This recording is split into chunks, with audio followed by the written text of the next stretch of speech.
Good morning. Happy Friday, the 13th, December 2024. Time for another Let's Build Community Content with Mr. Rob Jones. How you doing, man? Way better than last week. Thank you for asking. It was touch and go for a minute there, but survived, and now I'm here again and happy to be back.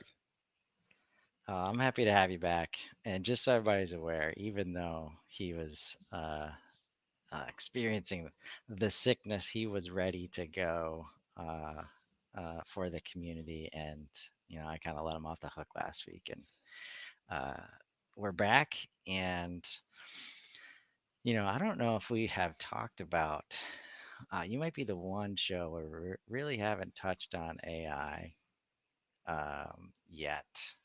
And I applaud you, sir, for achieving that goal because I bring it into every damn conversation right now. But it's reached that point where I know you're someone who prides himself on being able to create, really well told, well orchestrated, well produced, video content in ways that the community, in my opinion, hadn't really seen before you arrived. And now we've got some pretty bomb ass tools to help us do some crazy stuff. And yeah, hoping to get your take on that today and maybe share a little sauce about how you've been, using AI to help with your creative stuff. Process, yeah, yeah. Look, shout out for letting me off the hook. I did send Chris a picture of me in queue for Riverside smiling. But yeah, I had me and the wife both had flu and COVID at the same time, so it was like I'm here, I'm ready, and thank mercifully you just said, go care for yourself. So appreciate that. Yeah, we like everybody else, are experimenting and using and trying to optimize even a process with AI. There's so much stuff out there that's possible. We've looked at Clean, Crea, Runway, Midjourney, all of these different platforms. Even now with stuff like Suno, that's audio. A lot of my music videos and the people might know me from that, doing parodies and whatnot. So there's a ton of stuff out there. I think you help position not only like here are the differences and benefits and advantages and what certain tools are best suited for, but also showing some of the results of that and creating, almost doing the experimentation and testing yourself, and then being like, after 10 hours or whatever of trying to make this work, here's how I've got it to work, and introducing like some, I don't know if it's right to call them playbooks yet, just because I don't think that would be responsible because stuff changes and updates so much, but at least primers, right? Like ways to get ready to be familiar and experience the response of whatever it is. So, um, yeah, Yeah. you have something to show me this morning that you did not show or send over at all because you wanted me to, I assume, look like an idiot responding and reacting live. So I'm ready, and I'm ready for that. All right, we'll get there soon. I think. Just to highlight what you're talking about. Our AI friends like to call them like frameworks or prompting frameworks. Because I actually on our on the morning show earlier this week we started highlighting prompts that we like, and my favorite kind of generalized prompt is to be like, "Hey, I liked what just happened. What's the prompt I need to give next time to make it happen again?" Like what, and it starts to build out this prompt structure, framework structure. It usually calls it, at least with Claude, to say like, hey, anytime you're asking for a LinkedIn post, this all this stuff is going to be taken into consideration because you've spent the time to figure out that's how you want your LinkedIn post to look, as an example. So that's a fun part of the learning curve, at least for me, with all these tools, is understanding like how they work so that you can iterate effectively. And especially with all this creative stuff, learning how to direct, right? Like There how you go. directors direct. when you get the words right, all of a sudden you get to be in complete control of how things are generated. And that's where I'm not a director. I'm not a producer. I'm not formally trained.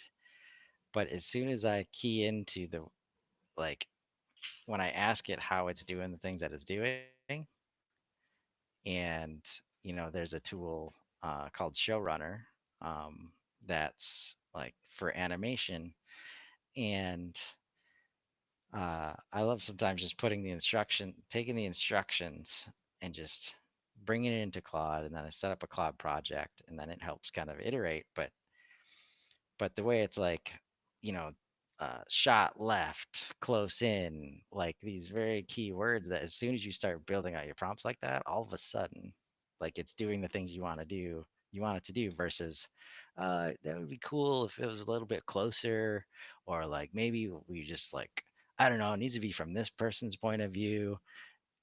That's what we would do, like if we're not trained, you know, directors, producers, showrunners, however you want to, and the ability to learn how to do that like has just been pretty mind blowing for me. I don't know if you are experiencing anything like that, or like if that resonates with like how challenging it can be sometimes as a content creator to work with non content creators and to really get out of them what they want, right?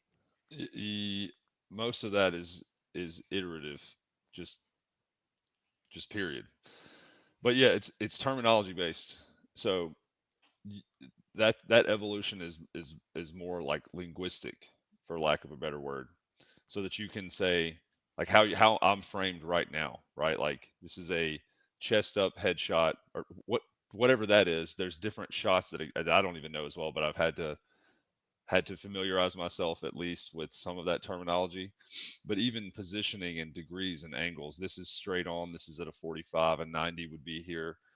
Does that matter? Does that make a difference in the story or the presentation? Do you want it to zoom slower? Yeah, there's ways you can prompt for that, but what you're talking about is almost going through AI directorial school.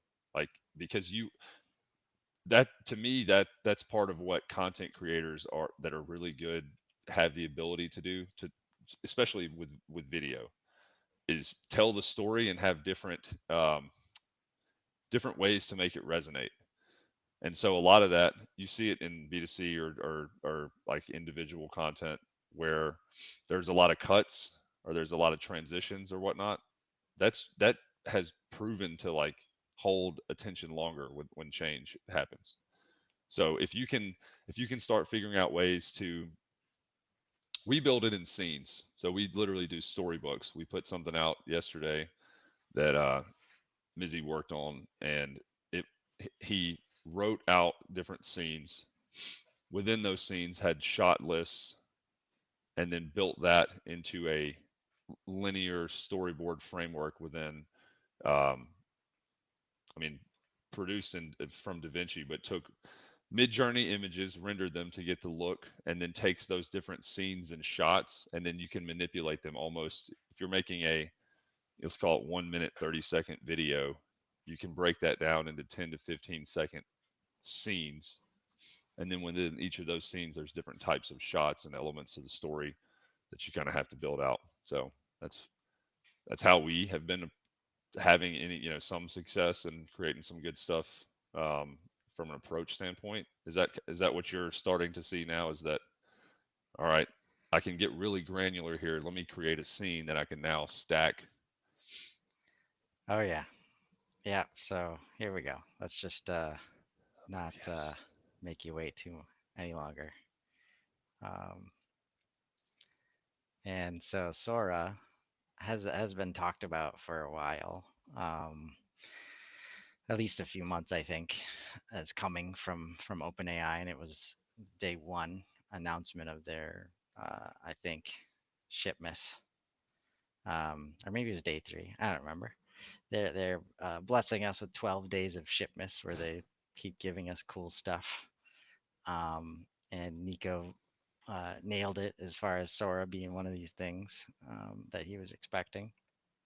And Of course, when they launch new things, it's one of those like, okay, way too many people are coming in. We got to throttle it, and it was hard to get in and use it.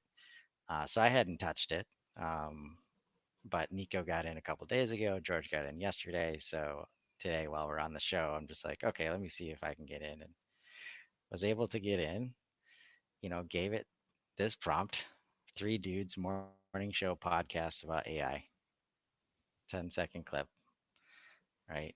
And it gives both options, right? Came out. This is one of them, and like one line, right? That's what we get. We can. And I didn't click on half of this stuff, but we can view story, right? So here's your storyboard, right? And I can add, like, this is within the 10 seconds, get super granular, right? Um, but I want to do a new one since I've queued up a new one, uh, with things that we were actually just talking about. Like, because this is like basically almost no instruction to create the video, I was gonna say that's not even a sentence. right? Right. Uh, and um, and I think the one thing to be careful of, like as the learning curve uh, continues, and let me see if I can jump back. Okay, like w- with any AI chat, I found, like definitely with text, and now I'm already experiencing it here. Is like once you get started, like within a frame, within a within an idea, it can be very hard to like adjust it in a different direction. And why I say that is in this, you can see this random piece of technology that does not exist in real life on the table. It's basically two-sided laptop keyboard without any screens, right? So in the remix, I'm like, please remove the keyboard device without a monitor and have them using bright orange microphones. And we got the microphones right, and we throw in some seats and some headphones while we're at it, but we still got this random device. I guess it's got a screen on it. Uh, That's but coming later yeah, in shipments. That's yeah. that's a little We also preview. got like twice as many coffee cups, and so just like anybody else, you need to give it, a little bit more direction. Um, but this is where starting to use these tools together to like actually learn and get serious about the craft, like if you want to, right? Literally, like these are the ideas in my head, like which tools are helping me flesh this out. Like, uh, I've already got like this, I guess, opening scene. And since I was using this other tool called Showrunner, um, to kind of learn how to do this, it was like, okay, it's got shot types, shot like angle, like what's being said. We're not going to be able to hear any of that because there's no audio on these videos, but I'm just going to pop this in right here. And again, not trying to get granular with the storyboard. Um, I just want to see what happens. And most of my AI learning curve is starts there. Like, let's see what happens. Let's understand. So I've got, uh, it was this, it was an episode called The Lead Singularity. Um, and designed to talk about like how uh yeah, I won't go into detail. Let's just click the button. But we got some camera shots, directions, some shot types, right? Some people involved. So can it tell that there's this many people involved and they're talking? They might not be, might not be hearing the words, but I'm hoping to see some visible dialogue, right? Um, and see what it can do. Uh, and I'm just gonna hit create. And yeah, like so uh I'm open to thoughts, or you can wait for this fresh one, but just anything coming to mind right now as you. That's a what are the hashtags for? Is that specified by Sora to use them as a directorial Uh, prompt? Not Sora. It's this other tool uh, called Showrunner. Um, so that's where I'm using the structure of another tool and then bringing it into this tool. Sometimes it's like sometimes it likes that as a way to Yep. kind of mark down, basically markdown language, possibly.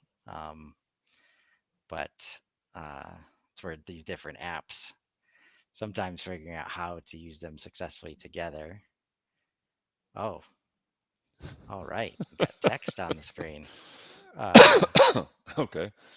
okay, so let's get in here. Um,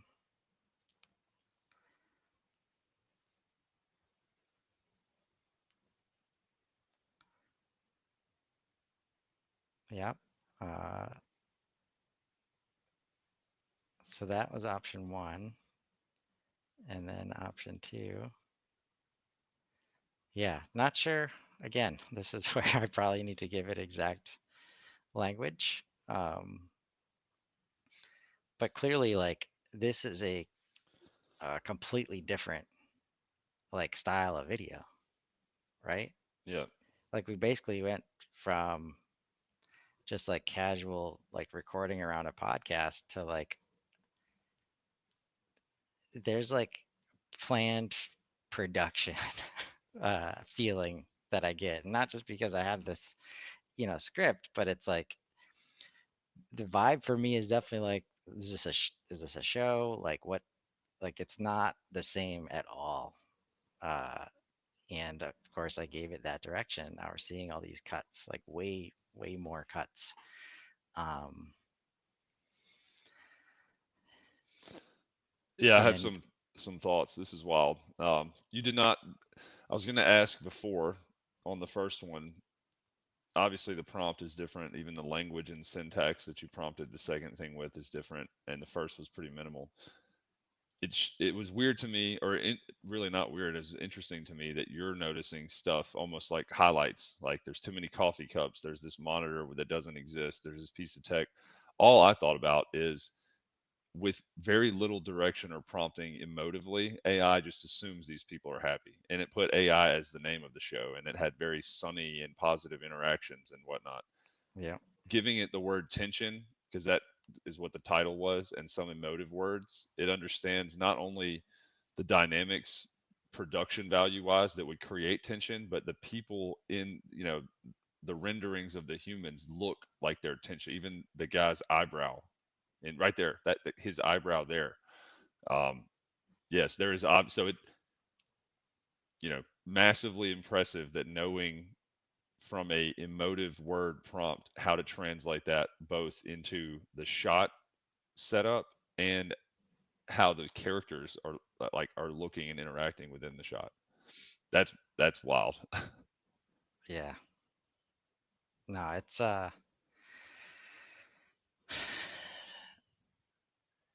like what we continue to talk about on the show, uh, and like it's very important for like it's what we're trying to drive home today is like it's not a replacement like people think it is, like not yet. But what it's actually the gap it's filling is things are able to be created that would not have been created otherwise, Yeah. right? Like so many people that I interact with, and this can be from like coding software to creating videos to writing books, right? These are things that they've been thinking about for a long time, and maybe they've tried to do it before and it just took a long time and they only got 30% done. And now they're coming back to it and they're getting it done because it's easy and it's can be done in a feasible amount of time to like think through like, okay, this is not a mountain, this is not a lifetime journey I have to take to get this thing done. And that is just like, you know putting this creative unlock like in the hands of billions of people. I would. I mean, excuse me. I would say the onus now and the responsibility moving forward, maybe this year, let's say within 6 months, is on the creator or the director to create clarity by this, so that there isn't this content burnout and habituative effect, to where both of these amazing, took you however long to say three dudes podcast AI podcast, and it to me it's like wonderful to look at, but I don't have any clarity on what the story is. It's almost confusing, right? Like the yes, it does a lot of the stuff that I could never do. I can't draw a straight line, and I would not have thought to include all this detail ever. So that I'm not saying that. I'm saying now the responsibility is to dive in and curate some of these renderings to be able to communicate to convey your message that says, here's what I'm trying to communicate with this. Because what is happening now is like all of these, not maybe not now, it's kind of transitioned into more purposeful um, content and storytelling and message communication. But this is like, is this amazing? Yes, absolutely. Does this teach me anything or influence me, or is it just pretty to look at? And so with this, put out a video yesterday that would be a contrast to this, and it took longer. The scenes that you showed, with even within that video, the 10 seconds, I would say anytime the scene changes, the camera angle changes, you need to break and chop it off. So so that you can now curate that. What you eventually end up having is hundreds of like micro scenes that are based on like length. So you can have one thing that now you can play with that. This is the exact shot image I want. Now make it zoom, or now make the character turn, or now do whatever. The, to your point, there's another huge component of this that actually increases like what I would say is like limbic resonance. So the ability to like be bought in and have your attention grabbed and it make you feel stuff. And that's the audio component. So a lot of the stuff that in the other video that we put out is like there's a pretty badass soundscape and sound engineering component that goes into it that's not captured here. But I know there are other AI tools that help if you wanted to layer them. So now you have that's what we're getting into, is like how to effectively use showrunner or whatever to like learn and be able to prompt, take that and put it into a tool. You could also take showrunner and then images from Midjourney and put them into Sora as like, do it like this, or have this face, or like a matching or blending element. And when you get into that, now it's just a lot of the directorial things that are easier, I think, still maybe to do with like a human in the loop making editing, like specific and meticulous editing choices, with like Adobe or DaVinci Resolve or something like that. That's Yeah. it's AI is letting you have more of the raw materials and resources in the content factory, and your job is to assemble them the best way possible to create a product that actually moves the needle. Yeah. No, for sure. Are you able to share the video that you're talking about? Yeah, it's on LinkedIn. If you want to go to my profile, I don't want to push an RP thing necessarily, but it's more about the the AI video. Right. Um, yeah, let me pull it up. But as you, yeah, I think that's where we can jump to, and there's a lot of talk about this right now, like as far as like the push towards better, right? And more performance. And like if this were any other product group, there would be no more development happening because we have not even scratched the surface of the best models right now. Correct. Uh, and so it's interesting that they keep developing. And for me, I'm thankful that they do because I'm using it every day. But for But most I would people, ask how you define best or highest performing, right? Like, is it metrics? Does it look visually the best? Does it sound the best? Is it the smoothest to be able to integrate into like the human part of the loop where you edit and it's like, you were talking about clay earlier. It's like more moldable, more flexible. Are there more? That's what to me best is like easiest to now work with. Right. visually, maybe sound, whatever that is like that. To me, that's what best is. Or you could view it as in like from that, from let's put two of those 10-second tests together. Which one drove the most engagements? Like which one got the biggest response or was the most provocative? To however you define best is now has now set your value proper, like what you're looking for a little bit clearer.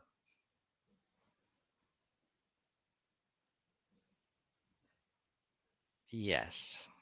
Yeah. You could say that was probably not very clear. You might think that Sora is the best because it's you literally typed one non-sentence in and got a 10-second like visually stunning usable rendering.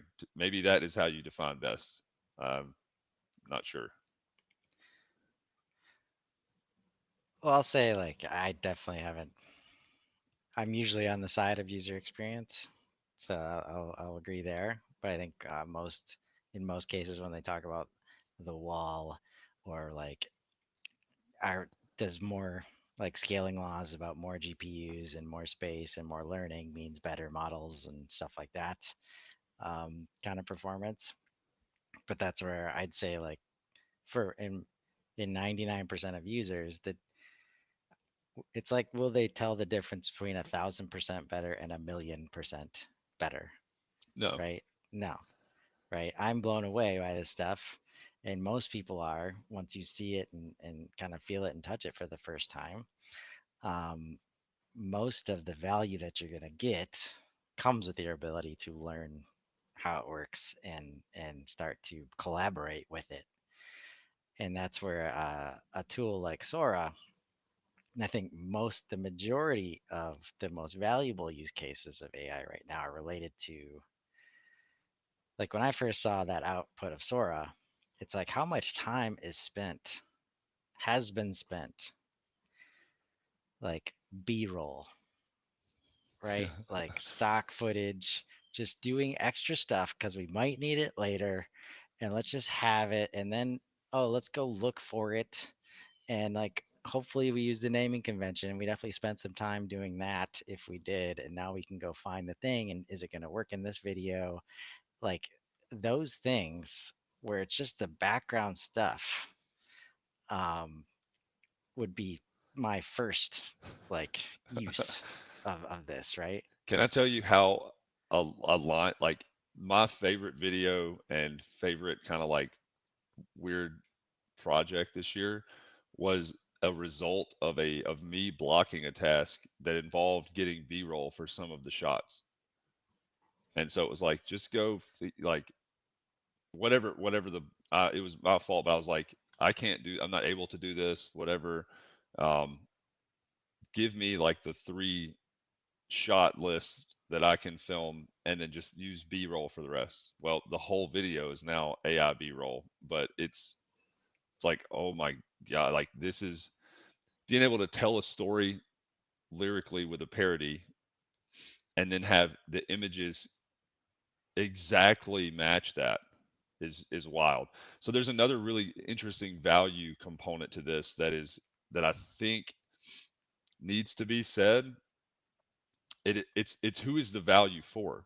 Do you know how insanely gratifying it is? Like playing guitar for me. I've recently had some kind of like John Travolta phenomenon thing happen to where I can hear music. I've been playing guitar for 14, 15 years.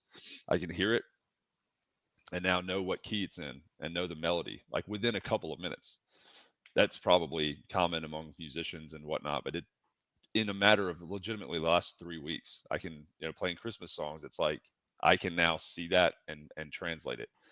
It's the same thing for AI to where you can be like translating from inside your head to in reality is an unbelievably gratifying feeling for Yes. you. Does this bring the same level of value to other people? Yes or no? And I would say that for the majority of use cases so far, the answer to that is no. The answer to that is definitively no, but it's not yet. So the value might be in, oh my God, now I can unlock that. Chris Carolan did this in 4 seconds and made this video. I want to be able to type. So it's the value is only in sharing the way to get to translating things that are inside your head, ideas, into being able to see, touch, feel, have like some sensory experience of them, but not as much in whatever the intended outcome is from you. Like, I'm going to make this video for this AI podcast so that people will watch my AI podcast. That to me is the unlock. Like, have you Right. been able to do something or render something that creates value for other people, that isn't just awareness that now this thing can be solved or addressed with AI. Right.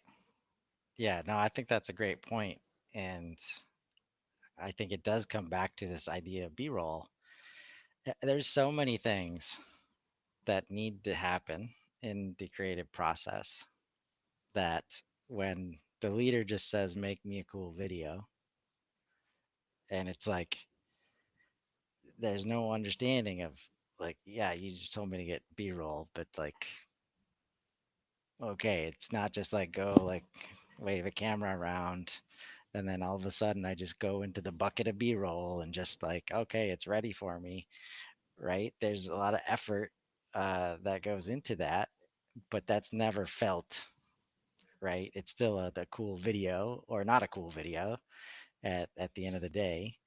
Um, so I definitely like hear you on that, and I think a lot of the value for me right now is definitely what you mentioned is getting other people to understand, even what they're capable of right now, um, in terms of their own value, their personal value they could get from this. Because when I discovered Suno last week, um, and let's just jump in there, and I've got your LinkedIn up, so we'll get to that for sure. But I discovered Suno last week, and um, not sure which login I used. So luckily, it's super easy, and this is a thing, like super easy Suno is wild. to Why? Like, create a new account. I was just like, hey, maybe you just log in with my Google account. Oh no, it's a fresh account. It's okay. We'll run it. But last fresh account. week I was like getting bombarded. I was at the Minecraft experience in Dallas uh, with my nephew, and uh, 3 hour drives, from Houston to Dallas, and getting bombarded with awesome songs from Nico and George as they were both discovering, the power. So finally on the way home, I give up the wheel, and I get in the back seat, and within 10 minutes, I'm able to go from downloading the app on my phone to completed like two minute 30-second songs. Yeah, And it was just like one of the things that came up for me was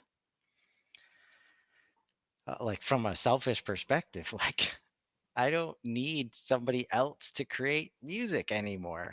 Like I could just, whatever I'm feeling in the moment, create my own radio station that I yeah, want to listen to this kind of music right now and completely from scratch. It's never existed before. And that's the track that I'm going to listen to right now. And I made it, right? yeah. An unbelievable feeling. That's Like, that is exactly what I'm saying. And I've seen a bunch of these where I just sent you two song AI links that we did. But for me, it's like I've I've had that value with guitar, with music, with creation, and all that. And the Suno thing for me isn't. I've seen other people's songs, but it doesn't have much value to me unless I was the one making them. To your point. So, like, how do you share that? How do you create something with such value that other people want to experience your version and what's in your head? That is incredibly difficult. Because there's also this concept of like, not only how familiar are you with AI and prompting, but how familiar are you with musical terminology and people from whom Suno or AI can draw from? If you're just talking about rock, mm, I have a very specific in my head, expectation of what that should sound like. What, like, let me hear some do the guitar part of this rock song with the vocoder like Frampton.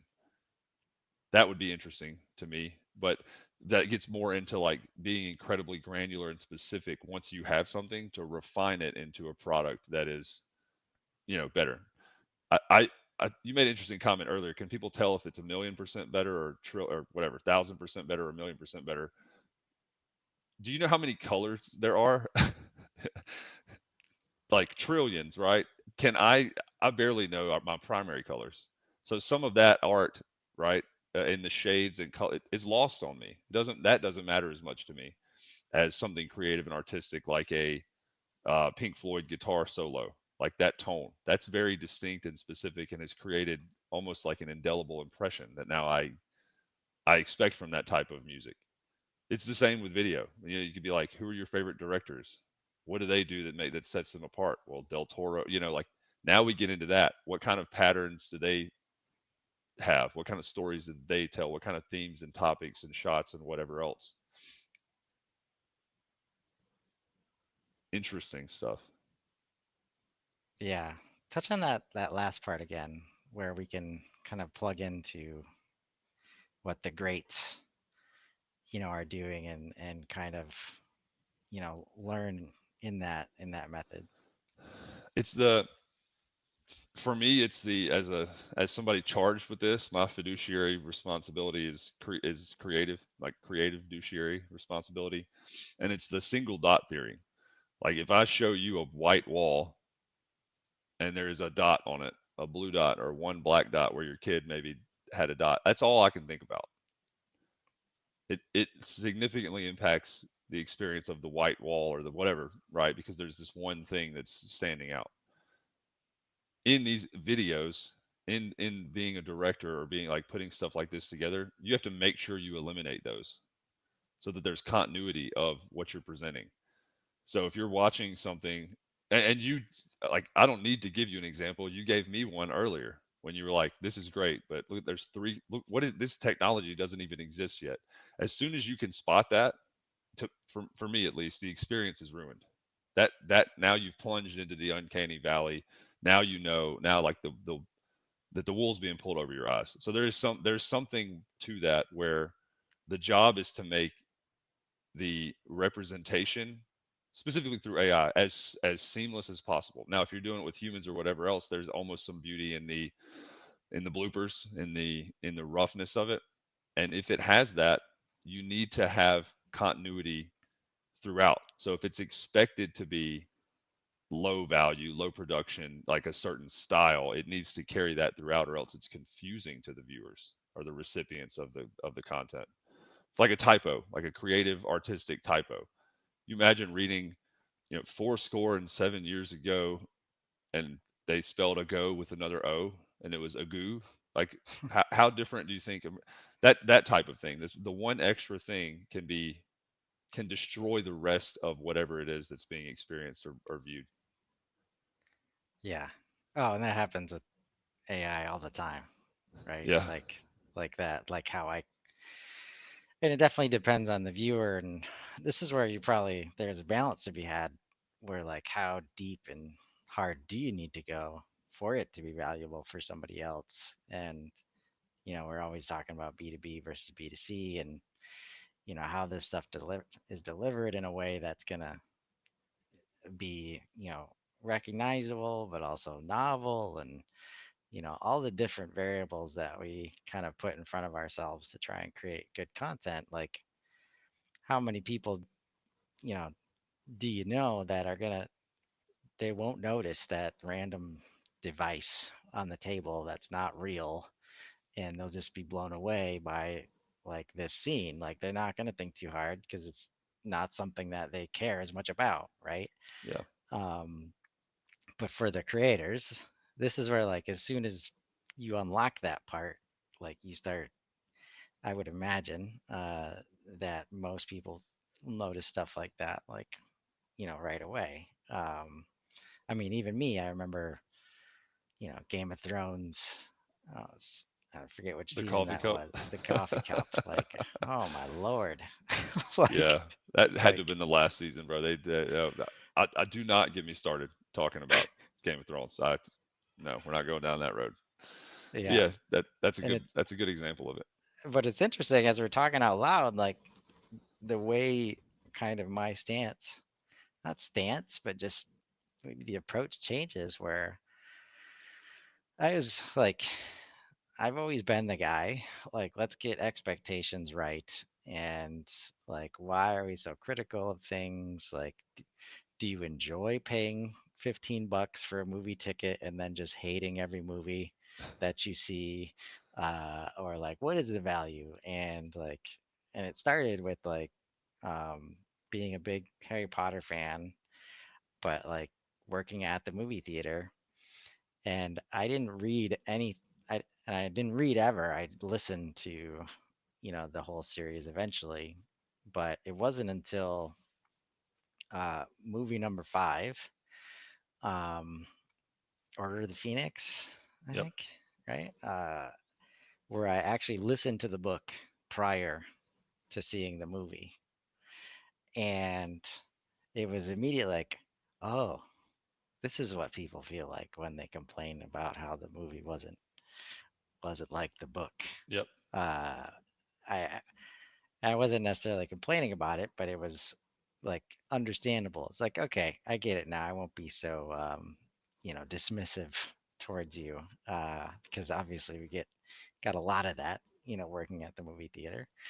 Um, but now that I'm in a creator role, like creator position to create stuff, I'm getting more nitpicky, like have higher expectations about this stuff. So it's definitely revealing a whole new side.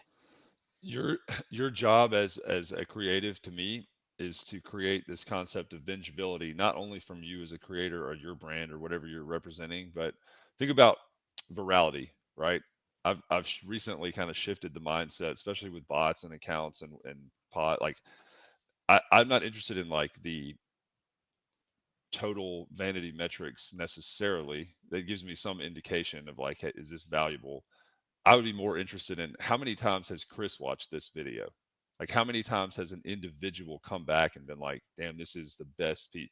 How many how many people have been influenced by something that they go back and read twice a year, once a year, that they go back and view like a speech. Think about Jimmy V week is this week. How many times have we heard that speech? How many? So if you can create a piece of content that isn't viral by like, oh, a million people watch this one time, but maybe 50 people watch every single year or once a quarter or whatever that is, or this is their go-to thing to read when they're not managing their time, or more creatively, this is their go-to. It's winter, like, Christmas Story. I'm going to watch Christmas Story this year. I've seen it 25 times. It's the best to me, one of the best Christmas movies ever made.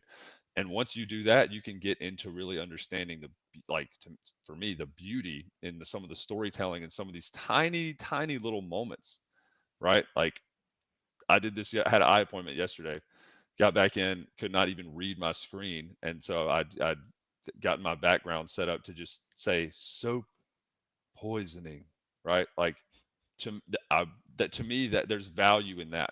So can you create value in the content, not at scale of like a million people saw this one time, but 100 people watch this 100 times, which is more valuable? And I think it's an interesting conversation to have.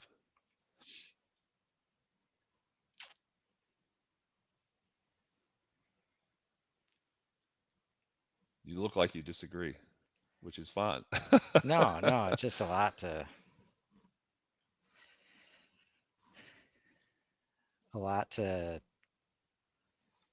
I think digest, in all the different ways. Like at the end of the day, it's just get in here. Like like whoever you are, no matter, you know, the walk of life or the things you enjoy, um, you got to find a way to start trying some of these tools out, because this is the difference between people being able to enjoy their day to day and not, right? Like how much of this stuff is like, man, because literally last week as I was creating music, like literally, like I get to say that now, like just the fact that I can say that. Uh, I've had visions in my head for a long time about, you know, uh, being in front of like a music festival and spinning or creating like EDM. style music, and like literally to the point where like it creates emotions like as if I'm there, right? Forgive my deep imagination sometimes. But now that can be real, right? Even if it's just for me, right? So here's the. I agree with everything you just said. Level two, or where I am at now, which is insane. This is a the real life example. We made a video called "Rip Out SFDC" earlier to kind of like be a funny edutainment, like, hey, this is how we serve people. It's a Jack Harlow cover of what is it? Whip Your Lovin' on Me, whatever the name of the song is. I think it's Whip Your Lovin' by Jack Harlow. We hear that song. So I have four kids. We'll hear the song in the on the radio, and the kids sing my version, or they think that's Daddy's song or whatever because I did a parody. That like Wow. so from the value that you are like, holy shit, I've had this vision, I've had this, I can now create music, I can say I did this now. Does anybody recognize it? Like once you can create that experience or value for anybody else. I mean, my kids are love them. They don't know the difference, but just hearing like that's Daddy's song or them singing my words, like that's that's another level of like affirmation or whatever you want to call it, another level of value. Yeah. And that's where like it brings me back to something I've been struggling with in terms of like existing in the B2B space and like becoming a thought leader and like I have a stance where like if somebody else has nailed it, like they ask you answer, for example, like I why in the world would I try to create my own version of that Yeah, just so I could put my name on it or have it be associated with me or, add value to how people view me in this space. And and this is where I feel like somebody like Marcus would appreciate like if I'm just basically recreating or repurposing, and obviously I think sourcing and giving credit where credit is due is very important. But if I'm just doing it in a way that let's say is better at exposing it to the manufacturing industry, and prior to that it had not been landing, nobody was consuming it, and if I can just repackage it, there you it's go. still his stuff, right? There are no new It's a original ideas, but there are original adaptations. They ask you answer, by the way, it was stolen. I don't care. I don't know Marcus. I think I ran into him one time, but I worked in the EMS service for a long time. They call you come is from that. And it just is a mission of service. That's it. So even that as the example, you could go to almost anything else, really. Shakespeare seems to me to be like original, you know what I mean? Like that's how far back for like new, original, groundbreaking type of ideas. Even AI is like pattern recognition and what things look like and the ability to generate that both in copy and now visuals and now unbelievably audio. But it's all an adaptation, all of it. And so exactly where you were going, I was about to be like hard disagree, but you're like, what if I can now create the adaptation or the positioning of something that is familiar already that will now resonate in an area where it never has before or where it hasn't resonated as much previously. So shout out Marcus. Everybody knows that, but like for this is a whole other topic, but like he might not have known that. Maybe he wasn't in fire and EMS and that stuff. But that's like they have campaigns even up till last year that was like, what if what if they called and no one came? That's from like they they call you come that so yeah, all of these are borrowed in some sense and enhanced. So no new original ideas really, maybe, but definitely tons of room for original adaptations on ideas that already work. yeah. And that's like a place I've lived sometimes the most where I can see what SaaS is doing and then just translate it for manufacturing. And it's like Yes.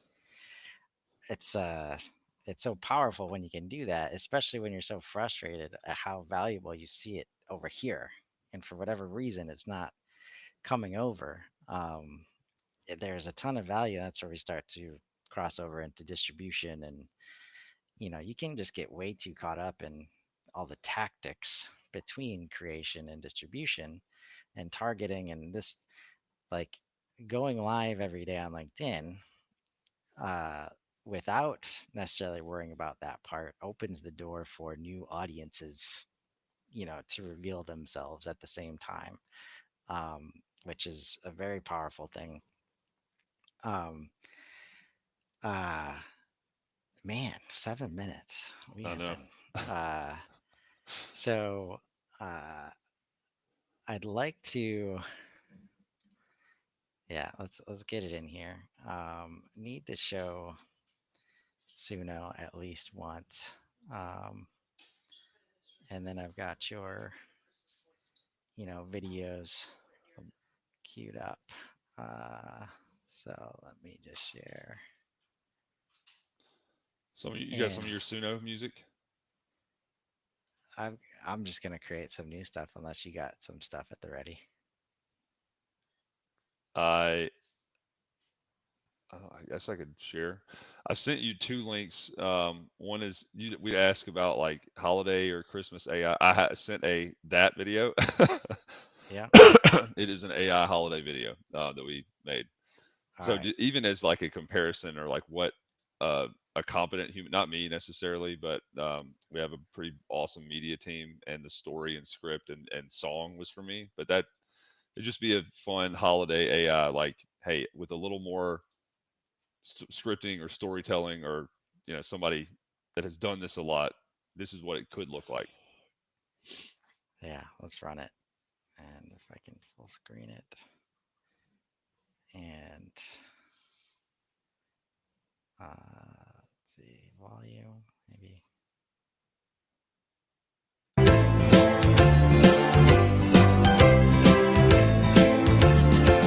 Oh, you better hit goal. You better not slack. You better not try and blame your tech stack. Sales clause is coming to town. Oh, you're making your list. He's checking them twice. He's gonna find out if your forecast is right. Sales Looks like clause Sam is Jacobs. coming to town. He knows your pipeline's shaky. He knows your close rate's weak. His gifting strat is pretty dope. He hits his yearly goal in less than a week. He'll help you prospect. He'll bring you new deals. He'll help you find out how closing them feels. Sales clause is coming to town. So that that's my submission for AI holiday. I think I checked several boxes there. Music, AI, holidays. That was a good one. If we're gonna do one, Yeah. that's the right one. And like as quick as well as you can. I mean, which parts of that are AI? Is it the whole thing? But you talked about layering stuff together, right? Yep, all of it's AI except for me. That's my voice. My yeah, we did that, but the entire video is AI. Okay. Like from one tool or multiple tools like working together? Multiple. Yeah. Okay. Yeah, man. Um, Literally like come back to how many times have you been told in your past, like, oh, it's just whatever you can imagine. Like, it's just the limits of your imagination, man. Yeah. But then you still got to be able to use tools and direct people and like act to actually make some of the stuff. Now, like, we're button clicks away, uh, at least to be able to start using all these tools to really, it is just whatever you can imagine, but also like whatever the AI helps you imagine, like while you're doing it, the prompts it Yes. can give you. Like we focus on the prompts we give it. Like half the time it's giving me prompts. I am now obsessed with the delta in exact with the first thing that you showed, which is in 8 seconds you can with one line of text create a 10-second prompt, and that video, which is this took how many hours is appropriate to create value. Well, some of that comes with refining your own craft of prompting, using the tool, using the tech, having it set up and established and build a process around it. So that helps reduce the time and creates more efficiency. But it's also like, if you get really, really, really good, or the AI gets better, in can you half that even further? Because at some point, we one of the ones we did took, I'm not, it took too long. It was one of the ones we did last year. Now that process has been halved in how long it takes to render and create some of these. So there's almost this like AI efficiency for visual per minute. How long does it take to create a compelling story of a minute with AI? I want to get more efficient at our teams doing that, but from a scripting perspective, from an audio perspective, and from a video slash storytelling perspective, that is the unlock. There's a lot of, excuse me, with all the AI stuff, it's like there's no proven ROI or more efficiency. Don't agree, but for business cases, maybe. And I think part of that is compounded by people that are building the plane as they're flying it, that are like, well, if we could just figure out this and make it more efficient, yes, this would save us a lot of time. But the time we're investing into figuring how the hell we're supposed to do that is actually making us less efficient. So it's almost a wash now, but someday, incredibly soon, for us already, it's like we've already gotten 50% faster at this. We've already built Right. templates and a process for how we think through this. We've already got pretty good feedback on like, I followed RP, or this, thanks for the laugh, or ooh, cool insight, or like, so some of that is like, okay, what is the cost of manpower and AI power per minute of content, or per pay, per whatever, so we can figure out how to make it more efficient. It's super, I mean, that's what I'm, one of the things I'm obsessed with right now. Yeah, that would be some great information, and to help others understand, like, um, not dissimilar from CRM, delivery, right? Like, it's doesn't always make things easier right away, No. right? You got to figure out what you can do within this new system, and just like any other tool. Now we're talking about AI. Like, it's very easy to use AI to make it way more complicated and make it take way longer than it would have had you just sat down in DaVinci or Yes. whatever and started creating, right? Like, you know how to do. So as long as you're using that as a learning experience and not just trying to get super complex because you can, and then you don't learn about when not to be, complex, or when to just let it do its thing because it is drawing from a much broader knowledge base than you could ever imagine. Like, that's the collaborative part. Like, when you come to it like a tool that's just going to give you the output, and that's not going to work for you generally, or you're not going to get as much value out of it as you could when you understand that it is can be the best collaborator that you've ever, had around. But you're still a very important part of the process, as the human being. But I think that prompting back and forth, and just, you know being able to conduct, like, the tool set in front of you in a way that, you know until we get to that one platform that rules them all. um, that's a skill in itself, of knowing which tool to use when. um, and a And lot of I, us I in would SaaS say should be used to doing that at this point, right? the future of sales is relational, not transactional, and the future of content is collaborative, and that includes humans and tools. Uh, it's interesting because the past of content is also collaborative. There's just more ability with the tech now to be in more people's hands, which is kind of a cause for concern. Put a guitar in my hand, or put a wrench in my hand, I'm all right. But put a paintbrush in my hand, I can't do anything. So now you have people with more access to tools that, to your point and kind of what we're doing, have never used them. However, I whether I'm able to create something in Suno or whatever that's more valuable or cool or whatever than you are is irrelevant, because I need somebody with a process oriented mindset like you, for example, that is now collaborating on Rob, you can you help with this? What's the script? What's the creative angle? Help prompt, help with the directorial vision. I will build the way for us to become more efficient and for us to capture all this and for us to build like a training repository. Both of those people are needed. Period. It's not just about creative collaboration and infinite ideas. Maybe where we're moving is like you're going to need an operator of AI and somebody that has that whatever it is, the vision, the creative. You're going to have both art and science. And AI has really merged those two together. But still, for me, as somebody that I, I would, I'm the creative director at RP, so hopefully I'm creative. I need people like Chris Carolans or like Ms. Rainey Morosco or Nelson Manzour that can say, that's what you're thinking. Okay, here's how we measure, track. Here's how we build the process to be able to replicate this. That's the goal. Yes. Yes, that is the goal with most things. It can be fun to create our little snowflakes, once in a while, but um, without the knowledge and the certainty, and or at least less uncertainty that you can repeat it, that you can start to do it again, because that's early on, that was the most frustrating thing for me with AI is like, oh man, that was awesome. Now I'm going to give it the same prompt, and then it gives you just garbage, Yeah, uh, or it just gets super close, and then you're like, I just needed to fix this one thing, and then it just gives you something completely different, yeah, right? Luckily, we're beyond that, and I think those nuances are probably in that, like, what is better performance, conversation. Um, but man, this has been a blast.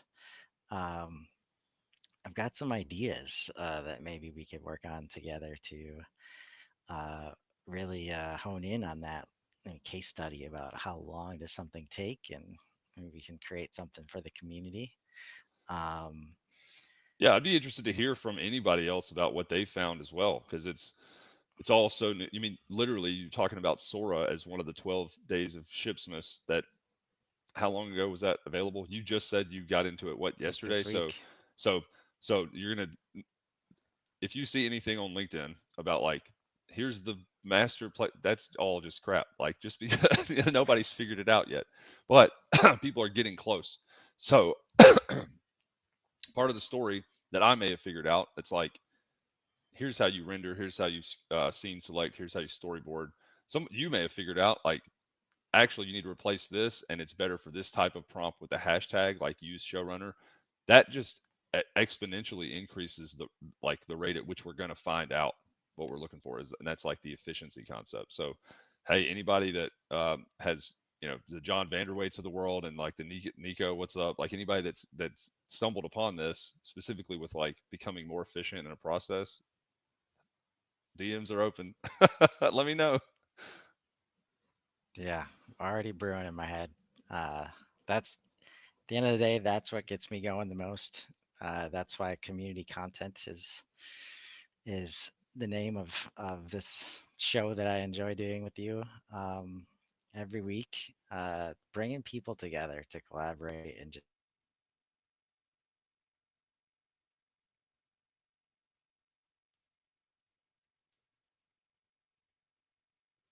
Uh-oh, somebody froze.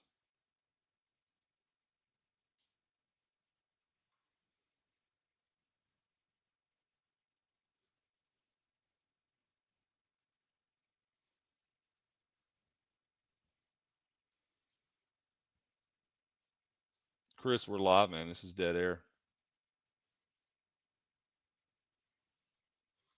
great weekend, everybody.